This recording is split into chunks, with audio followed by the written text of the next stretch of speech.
देवरानी जेठानी की कहानी। आज शालिनी 2 महीने की बीमारी की छुट्टी के बाद पहली बार ऑफिस जा रही थी। शालिनी की देवरानी रिया ने अपने हाथों से शालिनी के लिए टिफिन तैयार किया था। वह किचन से बाहर आते हुए बोली, भाभी आपका टिफिन। और शालिनी के करीब पहुंची तो शालिनी ने उसे गले लगा लिया। शालिनी की आंखों से आंसुओं की झड़ी लग गई। उसके मानस पटल पर अतीत की यादें किसी चलचित्र की भांति अंकित होने लगीं। छोटे से गांव से मायानगरी मुंबई के पॉश इलाके में बहू बनकर आने वाली रिया के लिए अपनी ससुराल की राह पहले दिन से ही कठिन बन गई थी। शादी के बाद अपनी इकलौती जेठानी के पैर छूने के लिए जैसे ही रिया झुकी तो शालिनी पीछे हटते हुए बोली, ओह ये क्या है, यह किस जमाने में जी रही है, गंवार कहीं की। आजकल कोई पैर छूता है क्या? यह हाई टेक युग है, हाय हेलो और हग करने का जमाना है। लगता है यह लड़की एजुकेटेड भी नहीं है। फिर तो भाभी से गले मिल लो रिया, अंकित ने हंसते हुए कहा। रिया आगे बढ़ी तो शालिनी ने नाक सिकोड़ते हुए कहा, बस बस दूर से ही नमस्कार कर लो, मैं मान लूँगी। रिया दोनों हाथ जोड़कर नमस्कार कर आगे बढ़ गई। शादी के पहले दिन से ही जेठानी शालिनी का पारा 7वें आसमान पर चढ़ा हुआ था। हाईटेक सिटी मुंबई की गलियों में बचपन बिताने वाली शालिनी को किसी ठेठ गांव की लड़की बतौर अपनी देवरानी कतई पसंद नहीं थी। शालिनी ने अपने देवर अंकित की शादी अपने चाचा की इकलौती बेटी टीना से करवाने के लिए बहुत हाथ पैर मारे थे, परंतु अंकित ने उसकी एक न सुनी थी।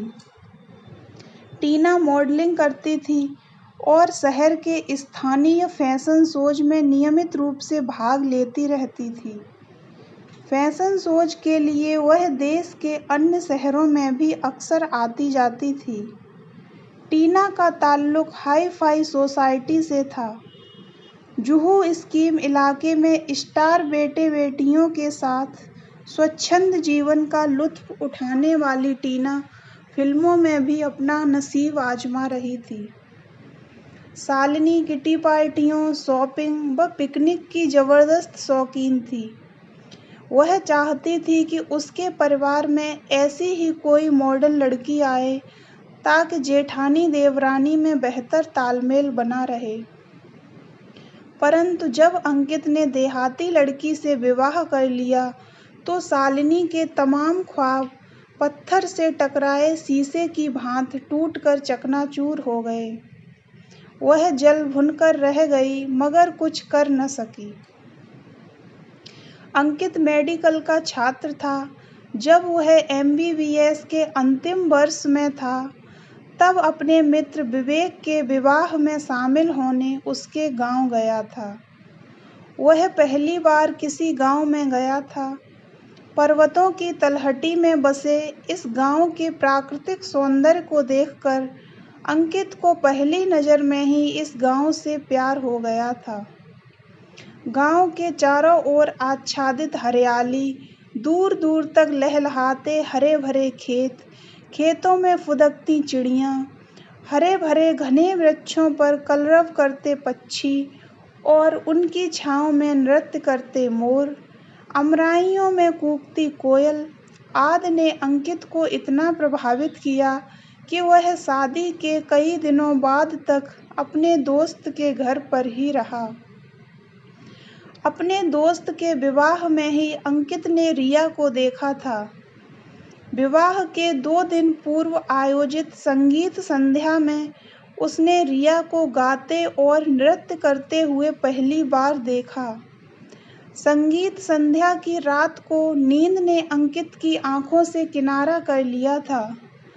रात भर उसकी आंखों के सामने रिया का चेहरा ही घूम रहा था। उसे लगा कि अब उसकी तलाश पूरी हो गई है।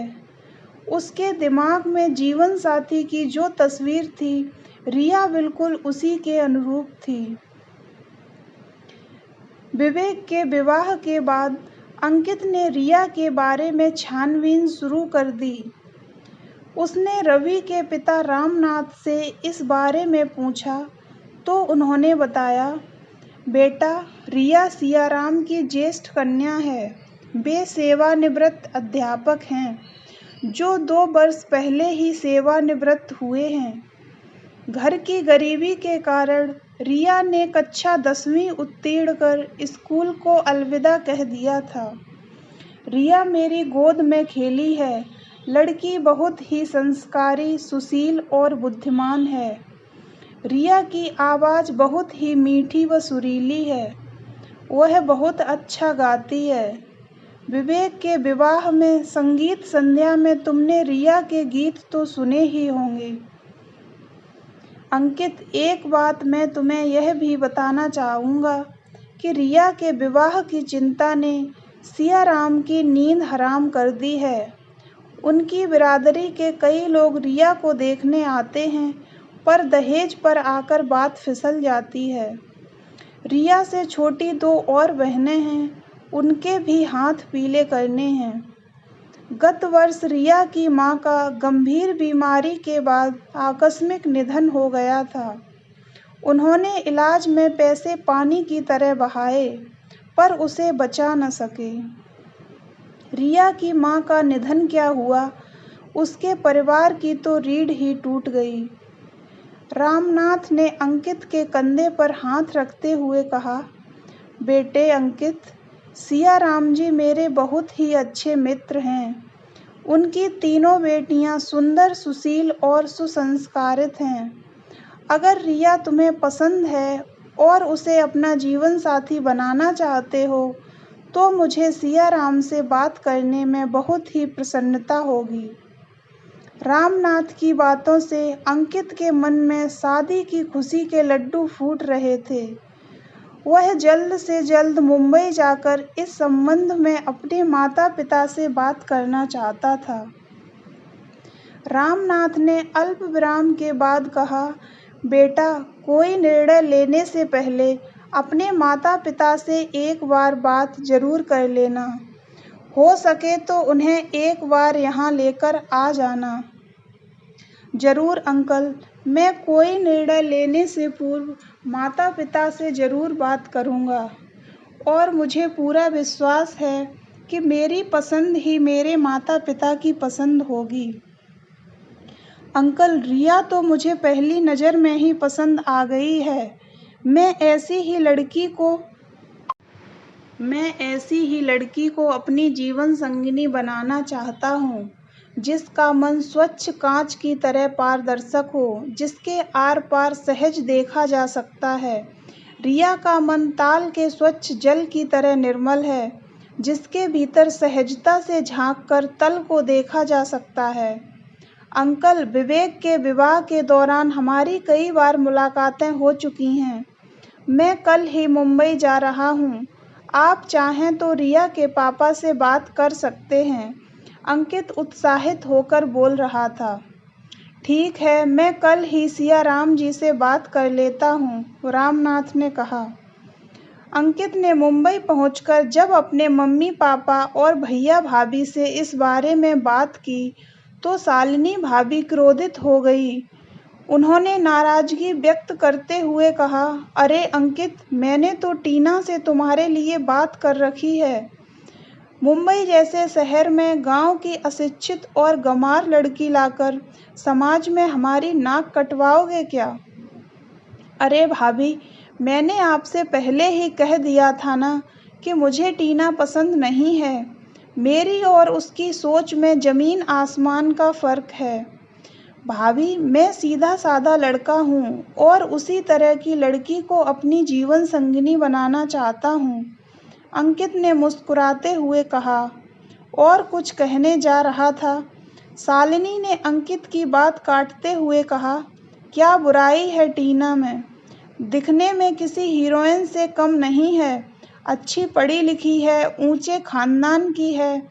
हाई सोसाइटी से ताल्लुकात रखती है।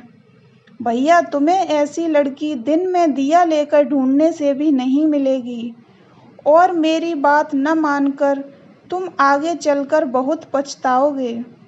कहते हुए शालिनी मुंह फुलाकर बैठक में चली गई।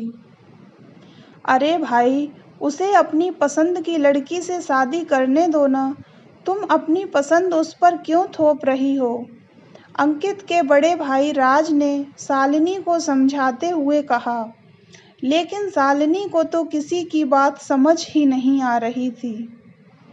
2 ही दिनों बाद अंकित अपने माता पिता को लेकर रिया के गांव पहुंच गया।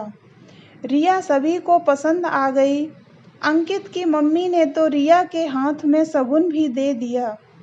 चट मंगनी और पट ब्याह हो गया। शालिनी की नाराजगी के बावजूद रिया इस घर की बहू बनकर आ गई। रिया को विवाह के पहले दिन से ही अपनी जेठानी शालिनी की नाराजगी का शिकार होना पड़ा था। शालिनी बात बात पर रिया पर ताने कसती थी, लेकिन रिया ने मानो विनम्रता का चोगा पहन लिया हो। वह शालिनी के तानों पर चूं तक नहीं करती, चुपचाप सब सहन करती रहती थी। रिया जानती थी कि उसके कुछ भी बोलने से घर में फालतू की कलह ही होगी, जो रिया नहीं चाहती थी। सो उसके लिए इस वक्त खामोश रहना ही उचित है।